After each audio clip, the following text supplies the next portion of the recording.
Upper Iowa looks to rebound from a 33-21 loss to number 21 Minnesota Duluth at its home opener at Harms Eyesight Stadium in Fayette last week. The loss was the first of the 2017 season for the Peacocks, who are now 1-1 overall, heading into Saturday's game at Northern State in Aberdeen, South Dakota. I'm Elwin Huffman. Joining me is Joe Stasi, the radio play-by-play voice of Upper Iowa football, who's calling all 11 of the Peacocks games this season on AM 950 KOEL. Joe, before we preview this week's game against the Wolves, let's recap last week's battle with Minnesota Duluth. I know it was a frustrating day for Upper Iowa, which didn't get many opportunities against the Bulldogs' full control offense. Again, Elwin, thanks for having us on to talk about Upper Iowa football. It's always a pleasure to talk Upper Iowa Peacock football and the distinction of being the only NCAA Division II school in the state and playing at beautiful Harms Eyesight Stadium on campus at Upper Iowa University. It's always a great time up there. We inducted 5 new members into the Hall of Fame and had a terrific crowd on hand, even though there was a much bigger game in the state that people were paying attention to last Saturday. But, the University of Minnesota Duluth Bulldogs came to town, and we were 0-6 against Duluth, and this is a team that started the season ranked 10th in the country. And, year after year, they have a very rich tradition of putting a winner on the field, national championship appearances and seemingly always ranked in the top 25. They did lose their first game of the season to University of Sioux Falls, South Dakota, who's ranked in the top 10 and in our conference.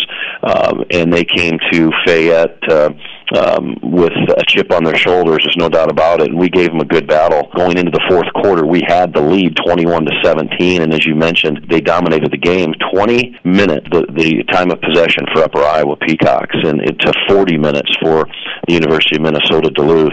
They ran the ball for 249 yards and just dominated the line of scrimmage and wore us out in the fourth quarter. A lot of those yards came in the fourth quarter, but Upper Iowa's some of these stats are just amazing. Again, taking a 21-17 lead in the fourth quarter versus Minnesota Duluth, and then the Bulldogs wore us down to score 16 unanswered points in that final frame, beating us 33-21. But even if you have 8 guys that can rotate in on that defensive line, when you're on the field that long, you become tired, you lose your legs, and that was the difference. But Upper Iowa scoring drives, all of them were big plays. Brent Lammers had a 34-yard touchdown run to tie the game up at 7 apiece with 12:46 left to go in the first half. That took 2 plays and 34 yards in 10 seconds. The second touchdown we had was Braden Tullock, a 63-yard pass from Lammers. It was a seam pass, executed perfectly. It was the first play from scrimmage. 1 play, 63 yards. That took 10 seconds. And then the third score that Upper Iowa had to go ahead, 21-17, late in the third quarter, Antoine Carner came in for an injured Ryan Parmalee.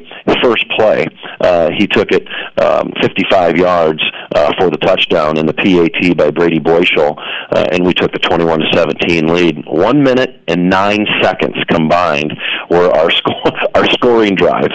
So that just kind of gives you an idea. Upper Iowa never had the football inside the University of Minnesota Duluth's 30-yard line. So a very, very staunch defensive team. And Upper Iowa did not play horribly on offense. They had the big play capability. They didn't sustain the drives. And then defensively, we just got wore out in the fourth quarter. Had the ball just 19 minutes, as you mentioned, ran 57 offensive plays in that game compared to 40 minutes, 49 seconds for Minnesota Duluth, which ran 80 plays in that game, but yet Upper Iowa still had the lead going into the fourth quarter. That right there says a lot about Upper Iowa, that at least their coaching staff is giving the Peacocks the best opportunities to win when you're dominated that much offensively, but yet you still had the lead going into the final period of play. Yeah, Upper Iowa's defense is really, really good. Justin Wyatt, the defensive coordinator, defensive line coach, he's been at Upper Iowa now for 3 years. He was the defensive line coach, and Jason Hoskins took another job, our defensive coordinator. So Justin Wyatt moved into that defensive coordinator position. He's an all Big 12 performer for the University of Missouri. He's been at the top level of Division I football. He knows what it takes. He brings culture and chemistry to that defense. And when you have 8 guys on that defensive line, Nate Romer, Iowa kid, Austin Buck, Jesse Heineck, JoJo Simpson, and then you've got 4 other guys that rotate in with just about equal playing time: Isaac Fries, Ryan Patterson, Adam Robison, and Christian Ruff. And these guys are, average 6'2", 270, are very athletic. But even when you're on the field for 40 minutes, it doesn't matter how, if you've got 8 guys rotating in and out, that's just too long to be on the field. But Upper Iowa's defense is amongst the best in this NSIC, and it's gonna keep us in a lot of football games. Upper Iowa and Northern State battle this weekend now, and for each team it's the 3rd game of the year. Looking at the statistics from Northern State's game last week, Joe, it looked like they struggled against their opponent last week, gave up 415 yards of total offense, but had only 191, and that included just 2 yards on the ground. That right there, I would think, would favor Upper Iowa in this game coming up on Saturday. Yeah, there's no question. Their quarterback, Como, he's new. There's a lot of new faces on the offensive side of the football. Defensively, they're matched up just like us, and it seems like the Northern Sun, which is one of the better NCAA Division II conferences in the country. Many people know it. We have, I believe, 5 teams ranked in the top 25.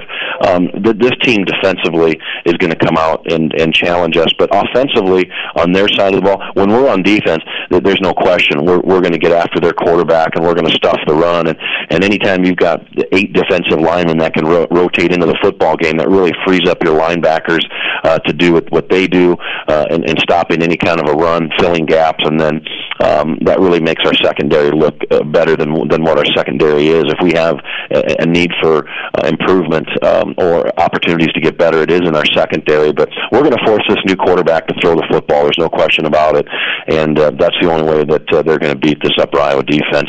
I like the way we match up against Northern State. They've been playing NCAA Division II football much longer than Upper Iowa, and that's a testament to Tom Shea. He's caught up to these schools, Northern State and Aberdeen.